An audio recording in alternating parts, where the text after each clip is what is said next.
Olá, alunos! Estamos aqui mais uma vez para fazermos a nossa revisão para a realização das atividades, tá? Então, me ocorreu aqui uma coisa interessante, que leitura você faria desta imagem aqui, né? A leitura que eu faço é lindeza total, aparência bela, irresistível, e tudo que for assim, né?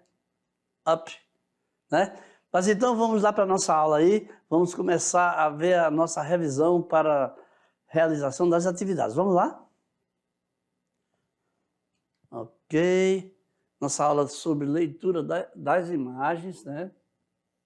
Espero que você releve a brincadeira aí do professor, né? Mas também espero que você veja, tenha esse olhar, né? Cara lindo, eu, etc, etc e tal. Então, primeiro nós temos aqui 3 aspectos da leitura da imagem, né? Ou da imagem. Então, você tem a imagem na pintura, nossa, olha aqui, achatou aqui, a imagem na fotografia e a imagem na publicidade, né? A imagem na pintura, né, os desenhos feitos pelos artistas, na fotografia, uma modernização dos desenhos, né? Em que o fotógrafo consegue captar tudo que está lá real, mas dependendo da sua perspectiva, do seu ângulo, ele vai passar uma impressão diferente. A imagem na publicidade é a imagem que é feita para a venda, para o chamativo das qualidades de certos produtos, né?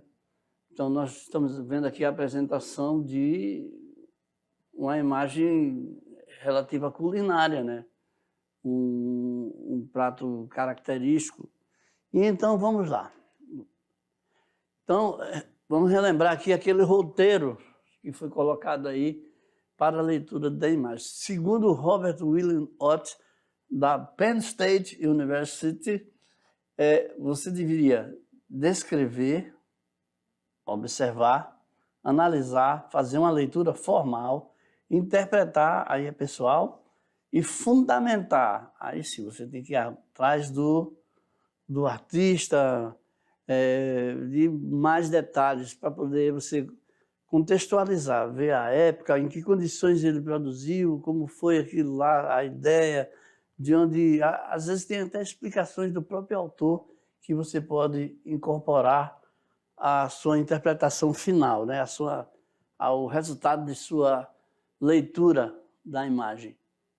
Então, para ler a fotografia, né, você vê o seguinte: ler uma foto é lançar um olhar atento ao fator linguagem visual. Na linguagem visual, é a linguagem daquilo que você está vendo. Então, aqui nesse caso aqui, você vê natureza, você vê árvores, você vê cores, né? Que vão... Então, você tem uma espécie de ideia do dia, do momento do dia, né? A sombra que o sol está fazendo aqui das árvores indica que já é sol alto. E por aí vai. Você vai tendo várias e várias e várias leituras e interpretações. Aquilo que o seu olhar vai fazendo você perceber, que você vai chegando no seu cérebro a sua ideia, a sua própria ideia sobre aquilo que você está vendo, né? Que pode até coincidir com a ideia que o autor da fotografia queria passar, né? Qual a sensação que ele queria passar? Então, para ler fotografia, você tem 3 níveis, né? Os sentimentos produzidos pela fotografia. Então, para ler imagem publicitária, né? A imagem de coisas que são feitas para chamar a atenção com o objetivo de venda, com o objetivo de valorização, né? Monetária, financeira. Então, nós temos aqui 3 pontos de vista. As qualidades da própria imagem, né? De revelação, de atração, os índices internos e externos, e as convenções culturais. Muito importante isso aqui, né? Porque quando Se você coloca uma imagem que vai servir de publicidade numa certa comunidade, né, numa certa região, né, você tem que levar em consideração o que é mais valorizado naquela região, né? O que é mais... Isso aqui é praticamente universal, né? Que é uma noiva com suas flores, né? Mas já é um estilo diferente. E marcas que são trabalhadas, que ficam conhecidas, né? Você vê aqui, essa aqui, não quero chamar muito a atenção para elas, mas enfim. Tudo isso aí faz parte da composição da imagem. E aí nós chegamos ao fim da nossa revisão. Vou dar um tempo aí para você fazer a sua atividade e depois nós voltamos para fazer uma correção, nós vamos encontrar juntos as respostas certas para as questões. Até mais.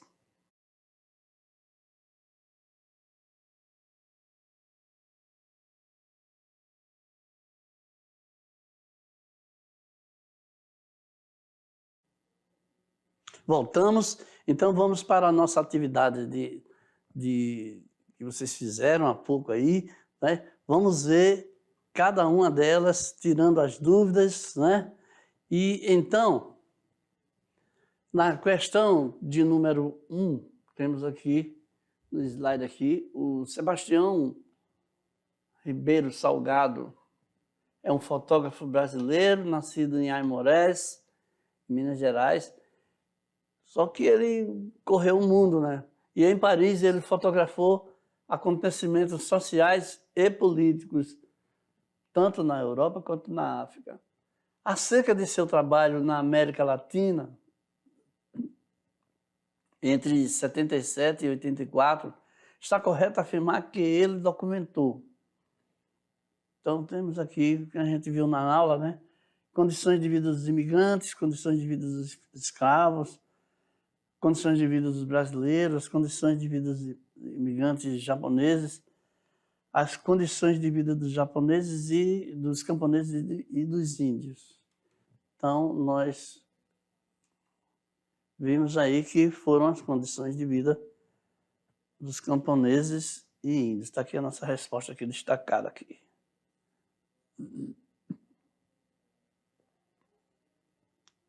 Ok? Vamos seguir aqui com a nossa próxima questão. Nessa questão 2, uma questão de Enem, adaptada, né? Observe atentamente aí, uma pessoa deitada, isso aqui nos pés. Vamos ver as cores, né? Vamos ver aí, o que vai... Então, veja bem, a body art, essa palavra aqui é uma palavra americana, né, da língua inglesa, significa corpo. Então, a arte do corpo. A body art põe o corpo tão em evidência e o submete a experimentações tão variadas que a sua influência estende-se aos dias de hoje. Se na arte atual as possibilidades de investigação do corpo parecem ilimitadas, pode-se escolher entre representar, apresentar ou ainda apenas evocar o corpo. Isso ocorre graças ao legado dos artistas pioneiros. Então vamos lá. Nos textos, a concepção de body art está relacionada à intenção de... Então temos aqui letra A, estabelecer limites, fazer do corpo um suporte privilegiado de expressão, discutir políticas e ideologias sobre o corpo como arte, compreender a autonomia do corpo no contexto da obra e destacar o corpo do artista em contato com o espectador. Tudo aí muito próximo, mas, na verdade, a resposta mesmo é que é fazer do corpo um suporte privilegiado de expressão.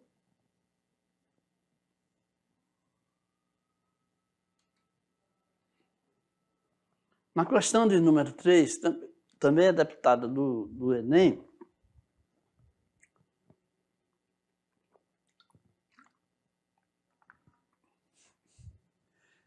o cartaz aborda a questão do aquecimento global, a relação entre os recursos verbais e não verbais, análise assertiva que corresponde ao que essa propaganda revela. Então vemos aqui uma coisa se derretendo, né? E o texto, eu derreto, tu derretes, você derrete. Você tem certeza que quer conjugar este verbo? Você quer derreter também? Quer se submeter a esse nível de calor? Então, aqui na assertiva 1, você tem o discurso ambientalista propõe formas radicais de resolver os problemas climáticos. O descongelamento das calotas polares diminui a quantidade de água doce potável no mundo. Será? A agressão ao planeta é dependente da posição assumida pelo homem frente aos problemas ambientais. A preservação da vida na Terra depende das ações de dessalinização da água marinha. Então, vamos ver aqui, a alternativa correta é que a alternativa 1 e 2 são... o discurso ambientalista propõe formas radicais de resolver os problemas climáticos, está certo. O descongelamento das calotas polares diminui a quantidade de água doce potável do mundo.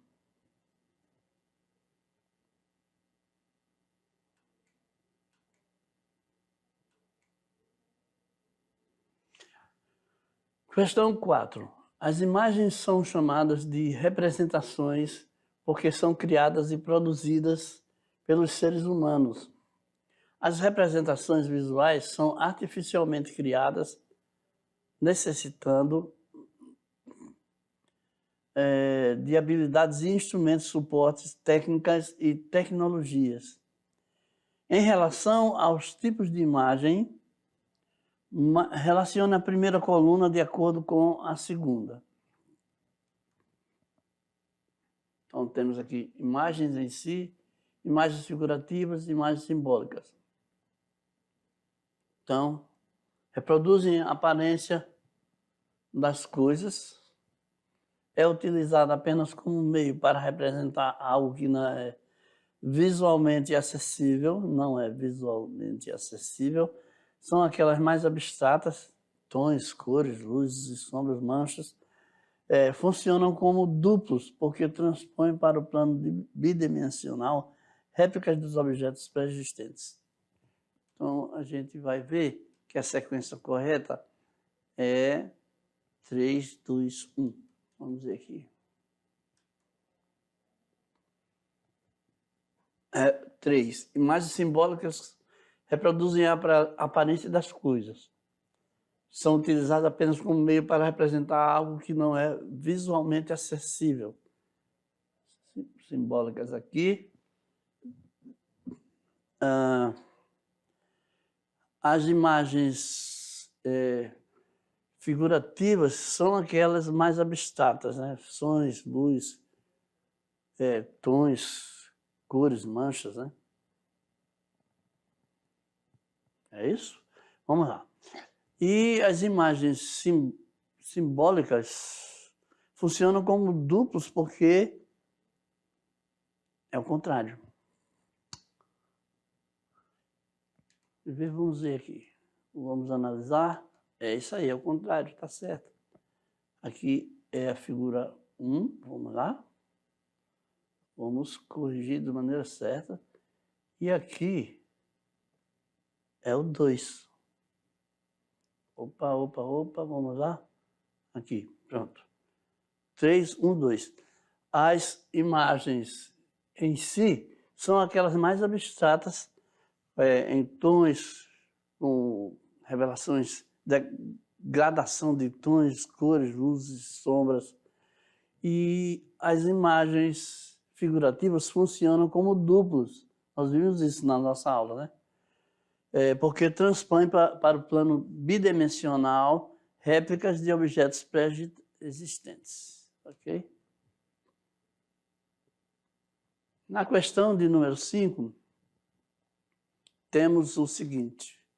A imagem, né, acima lá, essa senhora aqui, essa pessoa aqui com a criança, com a situação de frio. Olha aí, vamos ver aí. Do Sebastião Salgado. Vejamos aqui. Vamos lá. Mostra que as fotografias, da mesma forma que os textos, podem ser lidas e interpretadas.